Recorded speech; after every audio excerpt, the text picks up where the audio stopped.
नमस्कार, आदित्य कुकिंग या यूट्यूब चॅनलमध्ये आपले स्वागत आहे। आज आपण छान अशा ज्या आपण चाट बनवतो त्यासाठी ज्या चटण्या लागतात दोन, त्या आंबट गोड आणि एक तिखट, त्या चटण्या बनवणार आहोत। चला तर मग आता आपण पटकन रेसिपीला सुरुवात करूयात।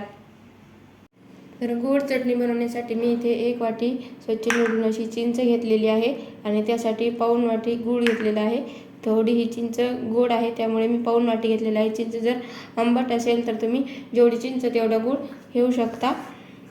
त्यात आपल्याला ही चिंच भिजत घालायची आहे।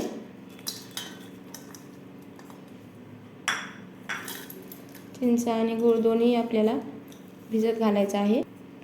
यामध्ये भरपूर असं पाणी घालून घ्यायचं आहे आणि एक अर्धा तास आपल्याला हे छान भिजून घ्यायचे आहे। तर आता आपण तिखट चटणी बनवूया। त्यासाठी मी इथे 1 चमचा डाळव घेतलेला आहे। डाळव्यामुळे चटणीला एक संत चटणी बनते। तर थोडीशी अर्धा चमचा जिरे घेतलेले आहेत आणि 2 ते 3 लसूण पाकळ्या घेतलेल्या आहेत। तर एवढंच साहित्य अगोदर आपल्याला छान बारीक करून घ्यायचं आहे। तर इथे मी एकदम बारीक असं डाळवं करून घेतलेलं आहे। तर आता यामध्ये घालायचं आहे पुदिना,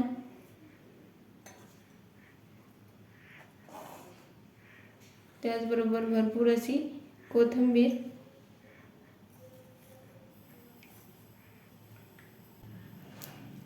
यामध्ये घालायची आहे आता हिरवी मिरची। तर इथे मी 2 ते 3 हिरवी मिरची घालत आहे। तुम्ही तुमच्या आवडीप्रमाणे तिखटनुसार हिरवी मिरची टाकू शकता। त्याचबरोबर इथे मी बर्फ घेतलेला आहे, बर्फ घालायचा आहे। त्यामुळे चटणीचा रंग हा एकसारखा होतो आणि लिंबामुळेही चटणीचा रंग बराच काळ टिकतो, त्यामुळे लिंबू पिळून घ्यायचा आहे। त्यानंतर यामध्ये चवीपुरतं मीठ घालून घ्यायचं आहे। आता चटणी आपल्याला मिक्सरमध्ये छान इथे बारीक करून घ्यायची आहे। तर इथे आपली छान अशी तिखट चटणी देखील तयार झालेली आहे।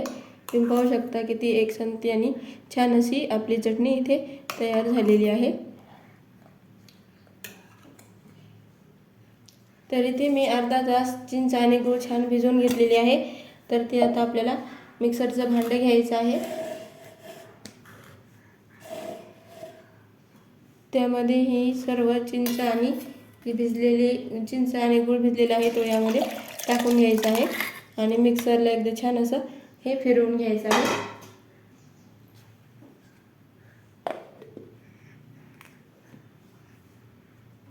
तर इथे मी चिंच गूळ मिक्सरमध्ये छान अशी फिरवून घेतलेली आहे। तर आता आपल्याला ते कढई घ्यायची आहे, त्यामध्ये अशीच एक चाळणी ठेवून घ्यायची आहे आणि हा चिंच गुळाचा जे पल्प आहे तो आपल्याला यामध्ये छान असा गाळून घ्यायचा आहे।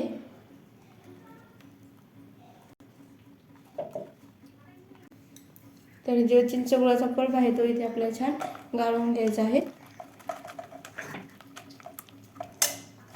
अशा पद्धतीने हा आपल्याला गाळून घ्यायचा आहे। तर इथे मी छान असं हे गाळून घेतलेलं आहे। तर आपण त्यावरती पाणी टाकून घ्यायचं आहे।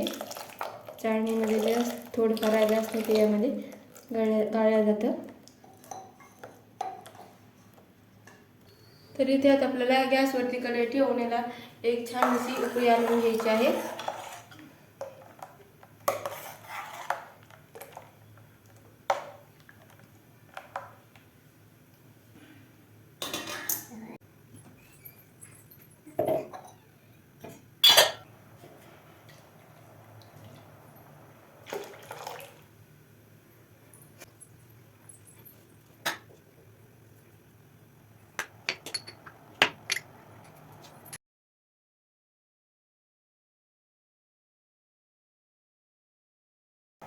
तर इथे छान उकळी आलेली आहे। तर उकळी आल्यानंतर यामध्ये एक अर्धा चमचा लाल तिखट घालायचा आहे, 1 चमचा जिरा पावडर घालायचा आहे, त्याचबरोबर चवीपुरतं मीठ घालायचं आहे। गॅस कमी करायचा आहे आणि एक 4 ते 5 मिनिटे आपल्याला छान मध्यम आचेवरती चटणी शिजवून घ्यायची आहे।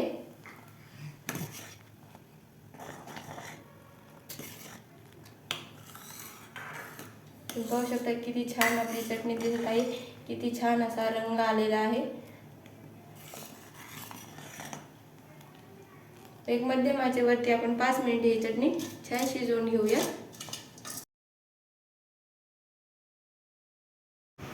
तर इथे आपली चटणी छान मी इथे 5 मिनिटे शिजवून घेतलेली आहे। तुम्ही पाहू शकता छान आपली चटणी तयार झालेली आहे। तर आता ती थोडी पातळ दिसते, पण जेव्हा गार होईल तेव्हा ती घट्ट होत जाते। तर इथे आपली छान अशी चटणी तयार झालेली आहे। तर अशा पद्धतीने इथे आपले छान अशा दोन्ही पण चटण्या तयार झालेल्या आहेत। तुम्ही कोणताही चाट जर बनवत असाल तर या चटण्या तुम्ही वापरू शकता। व्हिडिओ आवडले असल्यास लाईक, शेअर आणि सबस्क्राईब करायला विसरू नका। धन्यवाद।